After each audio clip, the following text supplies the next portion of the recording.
வணக்கம். தினசரி செய்திகள். நெல்லை மாவட்டத்தில் நெல்லையிலிருந்து செங்கோட்டை வரையில் 51 கிலோமீட்டர் தூரத்தை உலக நிதியுடன் 4 சாலையாக மாற்றுவதை முன்னிட்டு மக்கள் கருத்து கேட்பு கூட்டம் நடைபெற்றது.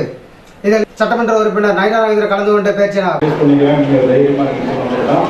அவங்க எல்லாருமே இப்போ ஒரு திருப்தியாக இப்போ ஓரளவு சாட்டிஸ்ஃபை ஆகிருக்கிறாங்க. மக்கள் எல்லாருமே இண்டிவிஜுவலாக இருக்க ஒவ்வொரு முகங்களும் எனக்கு எல்லாருமே வேண்டியவங்க. அது இன்னும் சொல்ல போனால் எல்லாரும் எனக்கு சொந்தக்காரங்க மாதிரி எல்லாரும் அந்த அளவுக்கு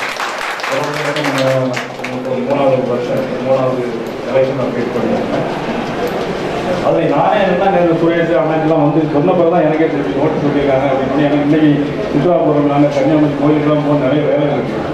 கேன்சல் பண்ணிட்டு இன்னைக்கு இருக்காங்க நிறைய இங்கே வந்து ஆனால் இதனுடைய முக்கியத்துவத்தை கைது கண்டிப்பாக ரோடு போடணும்.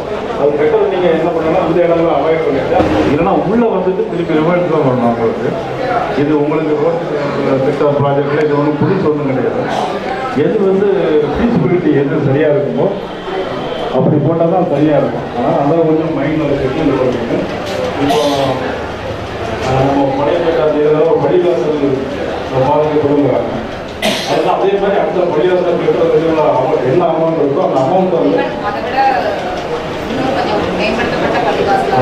இப்போ நான் பள்ளி வாசல் ஜமாத் அவங்களே வளர்த்துருக்கோம். அதே மாதிரி ஒரு கோயில் ஈடுபடுதுன்னு சொல்லுவேன். இப்போ நம்ம யூனியன் சேர்மன் வேலை சொன்ன மாதிரி இப்போ வல்லப்பட்டியில் காமர்கள் வந்து எங்கே இருக்குன்னு தெரியல.